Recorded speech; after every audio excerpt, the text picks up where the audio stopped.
vous ne trouverez jamais un peuple qui admire l'histoire d'un autre peuple. Prenez la Serbie, prenez n'importe quel peuple de l'Europe centrale.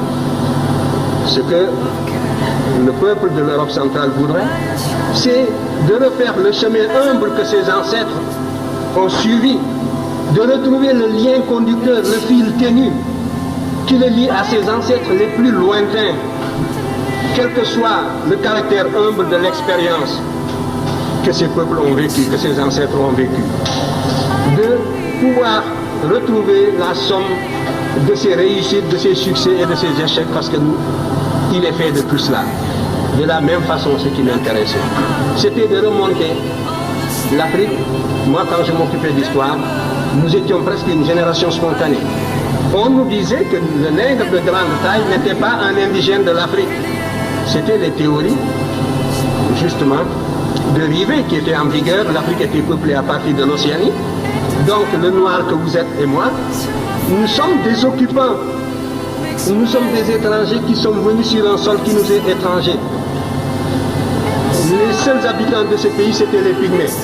Le noir a devancé le blanc est venu, s'il est plus fort, il évince le noir qui est un étranger comme lui. Voilà les théories qui étaient en vigueur. Quant à l'origine réelle du noir, ça se perdait dans la nuit des temps. Et notre histoire était enseignée avec des dates qui apparaissaient comme des contes d'épiciers.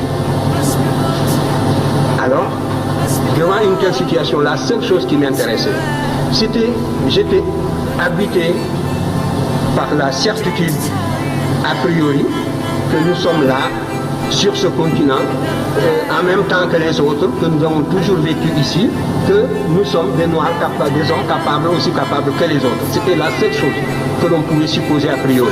Et ce qui m'intéressait, c'était donc de retrouver ce chemin humble qui me conduirait à nos ancêtres les plus lointains. Et quand je suis tombé sur l'Égypte, mes camarades le savent de ma génération, j'étais gêné, ça ne m'intéressait absolument pas de tomber sur l'Égypte, pour ce que je cherchais. Si le fil conducteur, c'est la continuité, c'est la restauration de la conscience historique qui m'intéressait. C'est cette conscience historique qui est le ciment, qui réunit les individus d'un peuple, qui fait qu'un peuple n'est pas une population, un agrégat d'individus sans lien. C'est ce sentiment historique seulement que je voulais restituer, restaurer. Et je ne peux pas non plus, en aboutissant à l'Égypte, falsifier l'histoire par complaisance pour être dans le vraisemblable du moment. C'était tout.